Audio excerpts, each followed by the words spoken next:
So ends the first official day of NFL free agency, and as a Cowboy fan, lifelong diehard, I've been watching Jerry Jones like a hawk, or should I say like an eagle, because the Eagles, Jerry, are, in case you forgot or didn't notice, they're the defending champs, and they will battle the Commanders for next year's NFC East crown, because the Eagles last year and the Commanders this year just keep making splashes.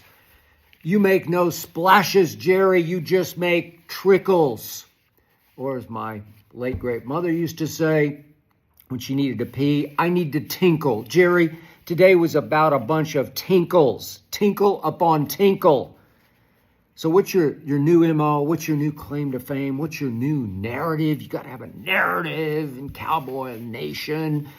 We're going to take all of your high-pick bargain basement busts, your cheap busts, and we're going to turn them into Canton busts, because we know things nobody knows about these players who went very high in the draft, didn't work out in previous stops, but boy, we know things that others don't know because we're the Dallas Cowboys, and we haven't even been back to an NFC Championship game in going on 30 years. That's how much we know about what's going on. So what did we see today? I'm going to go in reverse order. The last move was Kenneth Murray. Okay, I know Kenneth Murray. I watched him like a hawk playing for my Sooners. He was 23rd overall pick in the 2020 draft because he was a tackling machine at Oklahoma for some of the worst defenses I've ever seen in college football history. We could score the football. We could throw it all over the lot, but we couldn't stop anybody except for our tackling machine, Kenneth Murray, who went to the Chargers. And he was okay, but when he got to his fifth-year option, the Chargers said, no, we decline. And he became a free agent, and he went to Tennessee. He got a couple of years for $15 million. And in 1 year with the Tennessee Titans, he turned them around. No, he didn't, actually. They finished worst in all of pro football, and they have the number one overall pick in the draft. And he became very expendable. And the Cowboys stole him, quote unquote. They gave up a sixth rounder for Kenneth Murray, but by the way, they got back a seventh rounder, so it's not even like a sixth that they had to give up for him, and all they have to do is pay his $7 million salary next year. He was ranked among linebackers 85th overall last year. That's the sixth worst overall in the National Football League among linebackers. And again, he was a baller at Oklahoma, but I'm not sure about him in pro football. I'm not sure he can move. I'm not sure he can run. But he's going to be all we have, because we know what happened to Overshown. We know we've had problems at that position. And we're going to be sort of stuck with Kenneth Murray because he's bargain basement, and that's the best we can do. And by the way, after the first day of free agency, we still have the seventh best. We're now the seventh best cap space. Free agent dollars to spend. We're seventh in the National Football League as it stands right here, right now. So we also added today, via trade, Kaiir Elam from Buffalo. So, once upon a time, this is back to Jerry's new MO, his theme, his claim to fame. Kaiir was the 23rd overall pick in 22 out of Florida. Okay. And what happened? He started 6 games as a rookie, and then in his next 2 years, he started 6 total games because he completely fell out of favor in Buffalo. And last year, he was several times a healthy scratch for the Buffalo Bills. So last year he was ranked 72nd overall by Pro Football Focus in coverage among cornerbacks. And he's going to replace Jordan Lewis. I forgot to mention, we did lose Jordan Lewis. He went to Jacksonville, got 3 years for $30 million, became the highest paid nickel corner in the history of free agency, going to the Jacksonville Jaguars. We lost him. That's a significant loss. I love Jordan Lewis. Playmaker extraordinaire on our defense. And today, not surprisingly, I don't know if Jerry even made a bid for him, we lost DeMarcus Lawrence. Obviously, he had a Liz Frank injury last year and played only 4 games. But the year before, he's been a perennial Pro Bowler, because the year before Pro Football Focus ranked him 8th best edge rusher in football. That'll work. That's why Seattle said, we'll take him for 3 years at $42 million. So he got about $14 million a year at age 32, coming off an injury. Pretty good dough. And I don't know if Jerry even made a play for him, but that's going to leave a hole at edge rusher.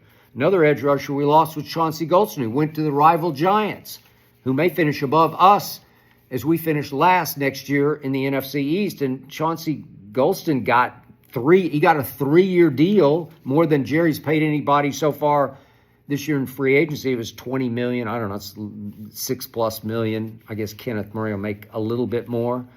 But then there was yesterday's signings.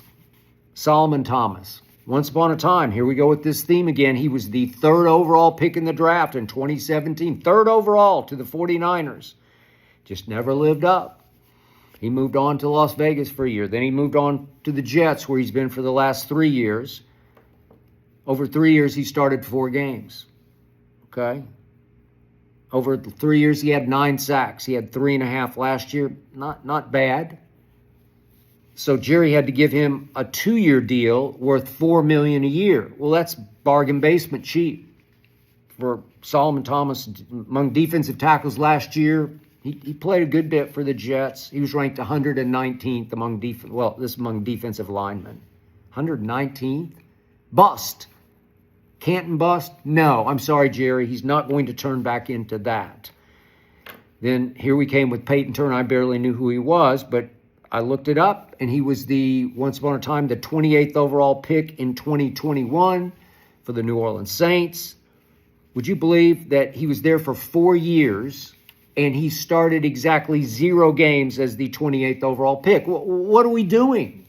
Do you think somebody's going to flip a switch in the depths of his psyche, and all of a sudden he's going to turn into the 28th overall pick in the draft? I don't. If a very good defense in New Orleans couldn't get that out of him, then Jerry's not going to get that out of him. Eberflus isn't going to get that out of him.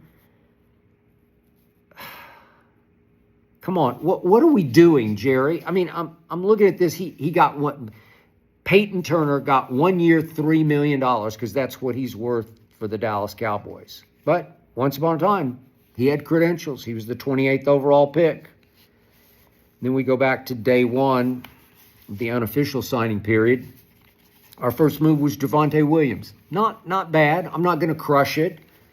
Once upon a time, he was the 35th overall pick in the draft, so he was the 3rd pick in the 2nd round. Here we go with that theme again. And he was okay in Denver, just okay, but his best year was his rookie year. He had 903 and caught 316 yards worth of passes. Not bad. He'll be a committee running back for whatever we have left at running back. He'll be better. I tweeted this. He'll be better than Zeke was last year, because Zeke was flat out washed. Like old Levi's washed.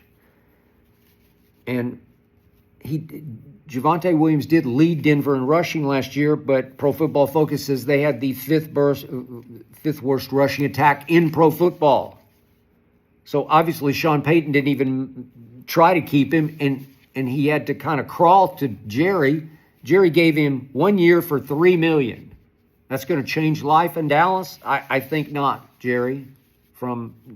He wasn't a bust, but there's no Canton bust going on here, which brings me to Rico Dowdle, who still sits out there on the free agent market. Rico Dowdle is clearly better than Javonte Williams. But what does Javonte Williams have on his in his legacy, if I can go that far? What does he have that he could sell to the Dallas Cowboys? I don't know if Jerry would remember this, but somebody upstairs probably did. In his rookie year, he had 2 games over 100 yards. He had one when Vic Fangio was coaching the team. Do you remember the game at Jerry World? Denver visited in November, and it was 30-0 Denver before Dak could even scratch in that game. Dak had his usual garbage yards in the 4th quarter, and it wound up 30-16, but it was 30-0 after 3 quarters, in large part because of Javonte Williams, who wound up with 17 carries for 111 yards. 17 for 111, and maybe Jerry remembered that kid can play. Can he play for us? Is he better than Rico? No. Rico, lots of speculation about where he might wind up. Maybe the Raiders, maybe the Steelers, but we're going to lose him. And he was kind of a bright spot last year. Kind of. And there's still the immortal Eric Kendricks, our one big free agent signee last year, still out there on the market. And, of course, Brandon Cooks, who's probably on his last legs, but he's still out there on the market. So we haven't done anything at that position to shore it up. And then the first day, we also added Robert Jones. And I didn't know who Robert Jones was, but he started every game for the Dolphins last year, once upon a time undrafted, so he doesn't fit the MO and the narrative. But he did, I think it was in his fourth year, start every game last year. But then I look him up in Pro Football Focus. They ranked him the 232nd best offensive lineman last year. What are we doing?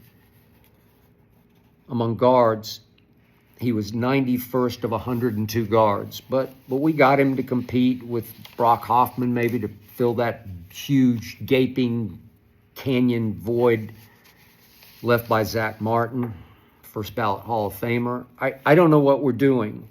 So we're trying to compete in splashes with trickles.